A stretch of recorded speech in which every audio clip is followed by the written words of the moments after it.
দুটি পূর্ণ সংখ্যার অন্তর 5 এবং তাদের অনুপাত 6:5 হলে সংখ্যা দুটি কী কী?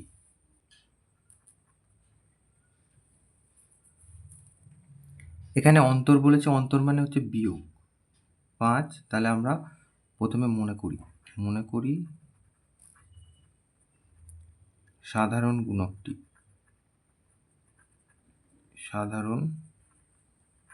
গুণকটি সমান সমান x।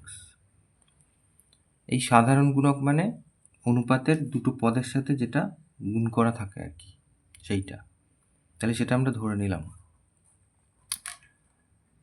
তাহলে অতএব প্রথম সংখ্যা অনুপাত অনুযায়ী এই যে 6 আর x গুণ হবে, তাহলে 6x। আর দ্বিতীয় সংখ্যা হবে 5 আর x 5x।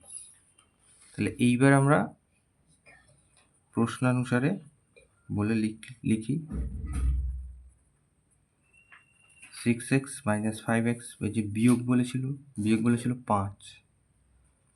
তাহলে আমরা এর থেকে বিয়োগ করলে পাচ্ছি এটা। তাহলে x এর মান আমরা পেয়ে গেছি 5।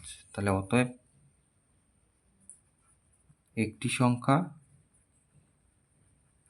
সেটা আমরা পেলাম 6x, তার মানে 6 গুণ x এর মান 5, তার মানে 30। আর অতএব দ্বিতীয় সংখ্যা,